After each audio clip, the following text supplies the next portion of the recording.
We're gonna talk and eat and enjoy and snack about My Hero Academia.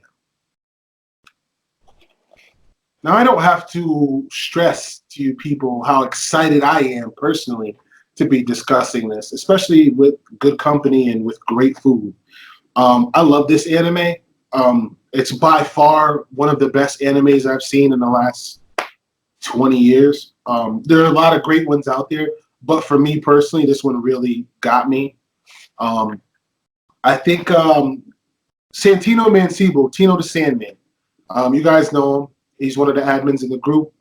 Esteemed colleague of mine. He used to do the Who Dares Wins battles with me. He promises to come back and do a couple of guest appearances with me and Shelby. But he's a great friend and love him. And he suggested that I watch this. And back then we were kind of doing the Black Lightning thing and watching that and having little sessions or whatever and, checking out, puffing and watching some Austin TV. And he suggested, he was like, you should check this My Hero Academia out. It's a really good anime. I recommend it highly. Just watch a couple episodes and tell me what you think. And we watched the first 2 or 3, and I was just like, oh man, it's kind of slow moving. I'm not into slow moving animes. He's like, just give it a sec. It'll pick up, like any animes. And of course, that's the anime standard anime rule is you got to watch 5 episodes before you can rightfully judge it. 5 full episodes before you can rightfully judge it as something you want to watch or not watch. And by that 3rd or 4th episode, I was hooked. I was absolutely hooked. I fell in love with Izuku Midoriya, the main character. Deku, as most people know him by. He was just an awesome character, and I loved his story. So I started following it and watching it religiously. And when Shelby suggested that we, revamp the anime a la carte, I quickly threw this out as a suggestion. Please, can we do My Hero Academia? And she was like, yeah, sure, I'll check it out and let you know what I think. And then Shelby was right on board as well. And here we are. So going in, I'm going to ask Shelby a question and let her answer it while I eat some of my ramen. Shelby, who are your top 3 favorite characters in this anime, and what made you love it? Oh, man. Notice I asked her a very hard question so that she could take a while. I know, he did. While I eat. So, oh, man. I mean, obviously, I know everyone loves All Might. I mean, it's kind of funny watching him go from, this little tiny, skinny man into, the big hero he is. Sorry, I just ate a Kit Kat. Mm-hmm. So, I mean, he's kind of a funny character. Especially because he kind of has that big ego because, I mean, obviously he's All Might. And I just find that so funny. But I think probably one of my big favorite characters is Mr. Izawa, Eraserhead. I'm just when you first see him in his sleeping bag all caterpillared up, I'm like, who is this strange man? I was just so taken aback.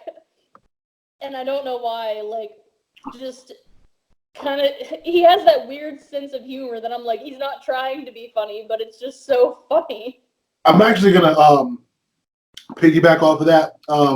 One of the things about this anime that really caught me was its unorthodox introduction and how it introduces its characters. Eraserhead is a very good example. When you see the way he's drawn and you hear him talk, you would think this guy smokes pot all day long and sleeps a lot. And he's not really an actionable character. He's not going to really do anything amazing. He's kind of skinny and just has weird, he looks like he has weird hygiene. He just doesn't look like the hero type. But as you go into the anime, you start to see what a badass he is. And you just didn't expect it. Kind of like Midoriya. When you're watching it from the beginning, and you see Deku and go through the things he's going through, you kind of aren't ready for what ends up happening. For this character to make his climb the way he does, you just don't expect for him to be able to do some of the things that he can do. And Izawa's a perfect example of that. Like, he just doesn't look like what he ends up being later. And that happens with a lot of characters. One of my favorite characters, Tokiyami, is also like that. Like, you see him, and you think he's a joke character because he's like a regular, skinny, teenage 11-year-old boy or a 12-year-old boy, and he's got like a bird head, like the actual head of like a crow or a bird or something. And he looks really weird. And he's probably, pound for pound, one of the most powerful characters in the anime. If, you know, but he doesn't look it. If you look at him, it looks like he's like a cartoon character. Like he should be in a Bugs Bunny cartoon, not an anime. And the style of drawing and the way that they show these characters is completely different than how they're introduced. So this is a character that looks a lot like a cartoon, somebody that you would find in a Bugs Bunny cartoon or something or whatever, but he's pound for pound probably one of the most powerful characters in this anime. So as they introduce the characters, you'll see how they look, and the style of art is kind of like way off and abstract, but it comes together so well. And it's something that you definitely won't notice, and it becomes seamless, as the episodes progress. So definitely check it out. It's definitely worth watching, even if you're just going to check the first season out. I've grown to love it, and I have watched all 3 of the first seasons. So Shelby and I are going to talk a little bit about just what the show is about. Basically, we're not going to give you a whole review on it, but we're just going to give you a little tidbit of what the show is about and some of our favorite characters in it. Basically, like Shelby mentioned before, it's about this kid named Midoriya, and he's from this world where everyone has superpowers. Literally, everyone is born with superpowers. Some people live normal lives with their superpowers, or some people decide to become heroes. And obviously, some people decide to become villains. Our main character, Izuku Midoriya, Deku, wants to be the number one hero, because the number one hero is like, there's actually rankings and standings as far as the heroes go. There's the number one hero, number 2, all the way through the top 10. And he wants to be like the number one hero, who's this guy called All Might. All Might is an awesome character. He's my favorite part of the show, hands down.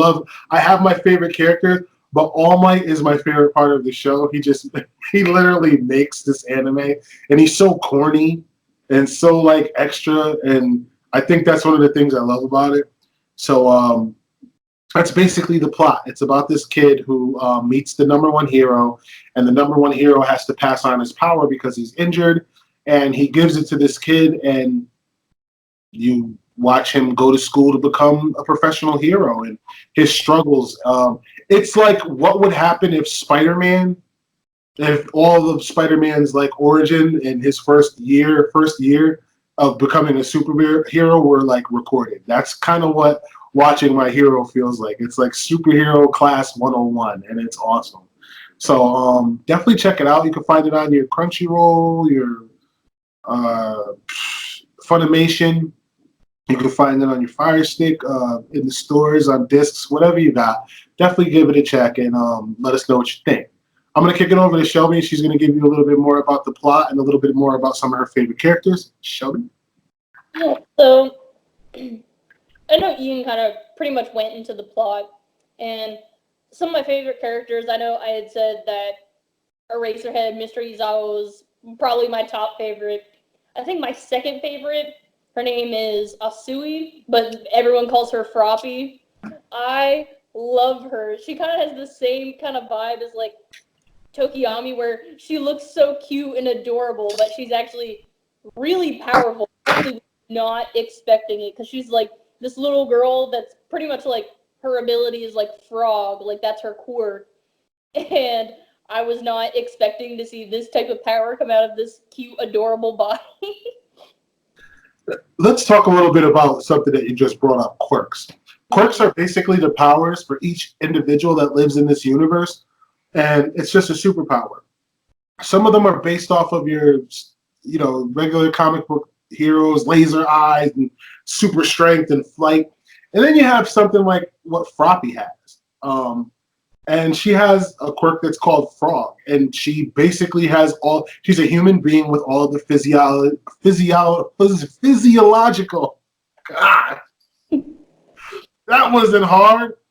Physiological makeup of a frog, and she basically can stick to walls, use her tongue. She has like a tensile strength in her muscles that makes her like 40 times as strong as what she normally would be. She can literally flip and flop her insides around and internal organs around as needed. She heals very quickly. Anything a frog can do, she can do. She can leap great distances. She can carry like 12 times her own body weight. Anything a frog can do, Froppy can do. And again, if you see a picture or, like Shelby said, get to watch Froppy as a character, she doesn't look like, she's very powerful, but you'll see that she is as the, and that's another aspect of this anime that I think I love, is that the development of their quirks and that they learn how to use them and how, and the applications to which they can be used, especially in team settings. It's awesome. It's like watching the X-Men Danger Room every single time the kids get together and use their powers. It's awesome. So definitely a shout out to the people who made this. Actually, Shelby, while I'm taking my next snack, do you mind actually looking up the info and giving us the writer and directors and some of the animators of this project? Yeah, I can do that. And I'm going to eat some more of my ramen because I can't put it down. And I'm going to talk a little bit about Tokiyami, who's my favorite character. And his quirk is Dark Shadow. And he's basically, he's that world's Batman, I think. He reminds me of Batman for some reason because he's very tactile, very kind of cool, collected. He never gets angry. He never gets worried. He never gets scared. Or it's very far and few in between that it happens. And he just is a born hero. And he is very tactile, but he doesn't trust his quirk because he doesn't really understand it and he doesn't know how powerful he is. So he's kind of afraid of it. And there's that whole, hero redemption thing in there and that part of the arc. And I just love the character. He's awesome. I got him on a sweatshirt. And he's definitely one of my favorite characters. So who doesn't love Tokiyami and Froppy? Froppy is definitely tied with Tokiyami as my second favorite character in the entire anime. So I love Froppy too. Who doesn't love Froppy? And I'm going to kick it over to Shelby, and she's going to give you a little bit of 411 on who, wrote, directed, and animated this masterwork.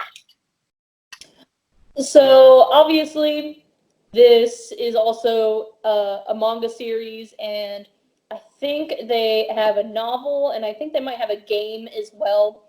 So I'm just going to go over the people that participated in the anime itself. So this was directed by Kenji Nagasaki. He did seasons 1 through 3, and for the 4th season that will be coming out, it is directed by someone else. It is directed by Masashiro Mukai. And I apologize for messing up all these names. So there's actually a long list of was produced by, so we'll probably just put a list of the names right up here because there's probably a good 10 of them. This was written by Yosuke Kuroda. Music was by Yuki Hayashi. This was licensed by Funimation, which I know a lot of the bigger animes are. The English network was Adult Swim or Toonami. So the people that came in to do the dub over were people that came out of that station. The original run was April 3rd, 2016 to present. So right now, obviously, up until season 3 is out right now, and I know season 4 should be coming out fairly soon. I watched this on Hulu. Right now, they do have the 3 seasons, and they just put the dubbed version of season 3 up, because I know not everyone likes to read subtitles, but if you do, obviously, the subtitles are always up before the dubs are. But if you don't like reading the subtitles, the dubs are up now. I refuse to read subtitles on my animes. You want to know why? And yeah, I'm going to shake my pocky at you because it's a very disgruntling thing.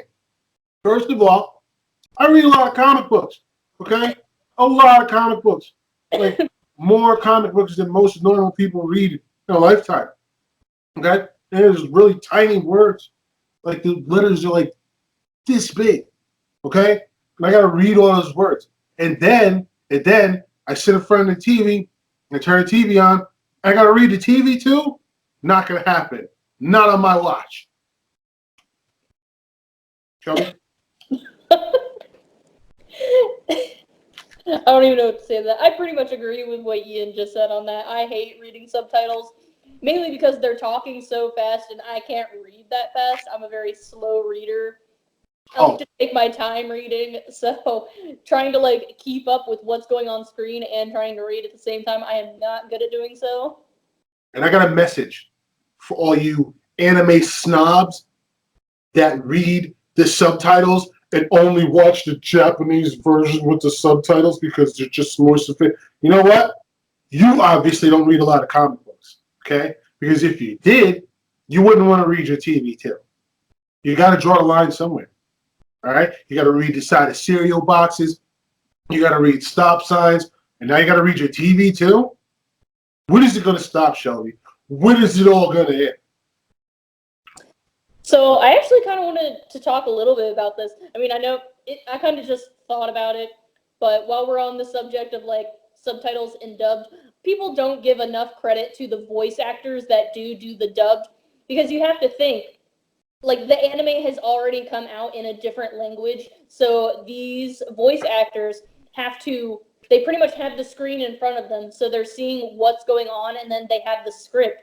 So they're pretty much trying to match their like lips, like they're syncing with what's going on the picture. So they have to like be really in tune with what's going on. Now I don't think people give enough credit to them.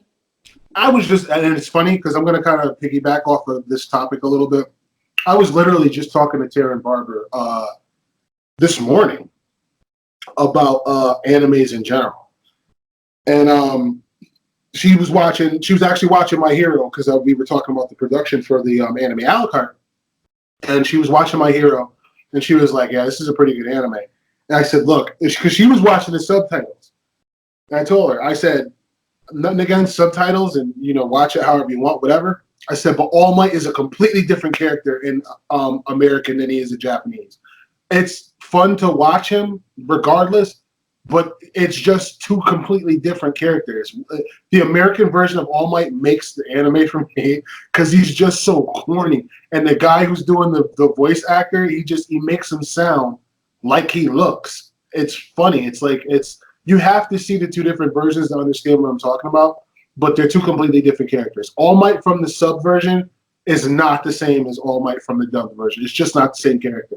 He says the same thing. He makes the same motions, but like she said, that marrying the voice to the actions, the way these voice actors who are phenomenal at what they do, it's just something you can't duplicate, and it's something you have to have a talent because, again, like I said, they're just two completely different characters. The same character in two different languages, and they're completely different characters, so it's awesome. With that said, I think we have covered pretty thoroughly all that is My Hero Academia. We will say that we'll give you guys a bit of a review on the entire 3 seasons. Later on, we'll obviously do a review for you guys so that we can get a little more in depth in the story because there's just so much that happens throughout this the 3 seasons of this anime. So we're just going to kind of give you a brief overview of what the show is like, some of the reasons you need to check it out, and some of the food you probably should be eating as you do check it out. Yeah, so stay tuned for our next episode, and we're going to be picking different foods. Please let us know different suggestions you might have for foods that you might want to see us make or things you might want to learn how to make with us. We're willing to try anything. So, again, all the ingredients and some of the process and how to make some of the things we were eating will be in the comments down below. So check that out.